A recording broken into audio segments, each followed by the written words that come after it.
The Tampa Bay real estate market is heading further into buyer's market territory. Hey, it's Sean Reddy of the Keller Williams Reddy Group, and welcome to the September edition of the Tampa Bay Market in a Minute.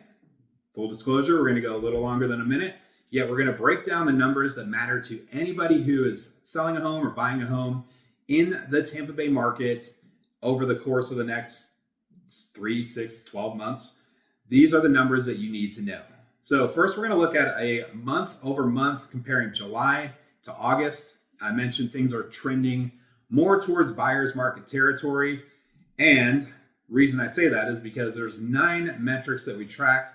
7 of them are in favor of the buyer. So if you're buying a home independent of selling another home, listen up because this is mostly good news for you. Now, if you're selling a home independent of buying another home, there's still some bright spots here. We'll talk about it.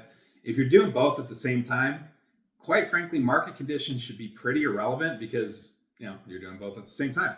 Anyways, let's jump in. So the biggest mover of the month is median days on market jumping up 21% just in a span of a month. So going from 29 median days to 35 median days may not sound like a lot, yet 21% is a pretty hefty jump. Average days on market also up by 8%. By the way, that's the 3rd straight month of rising median days on market. You know what else is going up is inventory. Yep. 8 straight months of rising inventory. So as of September 1st, there were 12,493 homes on the market. By the way, this is measuring Hillsborough and Pinellas Counties combined. So if you want a more micro approach, make sure to reach out because we can tailor these stats to what areas are important to you. So I mentioned 8 straight months of rising inventory. Didn't go up by much, 0.3%, yet still keeping the streak alive. Interestingly enough, new purchase contract activity, 4th straight month of declines, I should say, dropping 9% month over month. That is a pretty healthy drop, folks. So pay attention over the next 2 months what that does to closed sales and prices. Speaking of closed sales and prices, 6.3% drop in closed sales last month. We knew that was coming based on 4 straight months of falling purchase contracts. Speaking of streaking, that's now 2 straight months of falling average and median selling prices. That's right, folks, falling prices. That doesn't mean that values across the board are falling, though it could be the start of that. It means that the homes that did sell, the 3,176 of them, on average and on median sold for less than last month. That is a 1% median drop and a 0.1% average drop. Yet, on the flip side, that's with 10% less listings last month than the month before. So that's a pretty healthy drop in new listing activity with available homes continuing to rise. And what that tells me is you just have a bunch of stale, overpriced listings sitting out there, maybe a little bit clueless to what the current market conditions are actually like. The spread between last asking price and selling price, the spread dropped. So the percentage ratio, if you will, did go up pretty significantly by 1.4%. So that tells me that the homes that are selling, the sellers that are successful, are being realistic with their price, being competitive with their asking price, but they're not coming off of that price nearly as much. So that's the month over month. We're going to go to year over year, and this is pretty stark, I guess, to say the least. Remember I said we measure nine different metrics?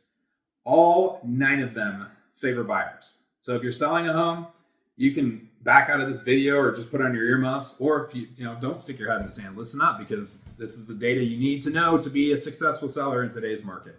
All 9 favoring the buyer, and the biggest mover is 119% gain in median days on market. So last year, this time, median days on market was 16. This year, that number is 35.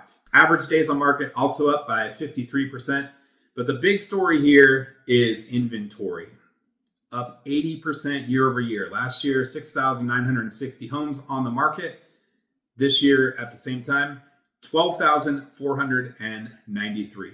So gone are the days of, I can't find any homes I want to move into. They're out there, folks. Look around, 12,493 of them.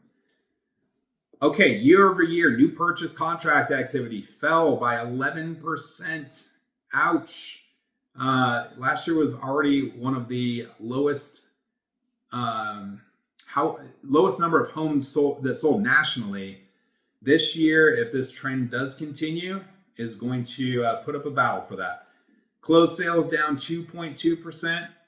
And get this, the average and the median selling prices down year over year. It's one thing to talk about that being down month over month. When you're looking at a span of 12 months and seeing lower selling prices, both average and median, that could be a story that we're talking about for a while. Median price down 2.4% from 410 down to 400. Now, again, that's not necessarily indicative of home values across the board.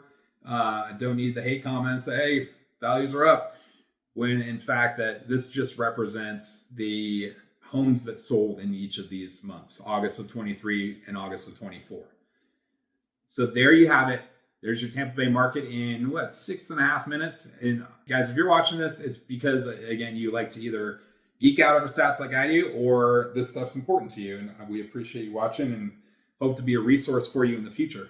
Again, Sean Reddy, Keller Williams Ready Group. I think my mic just failed. Sorry about that. We'll see you in the next video.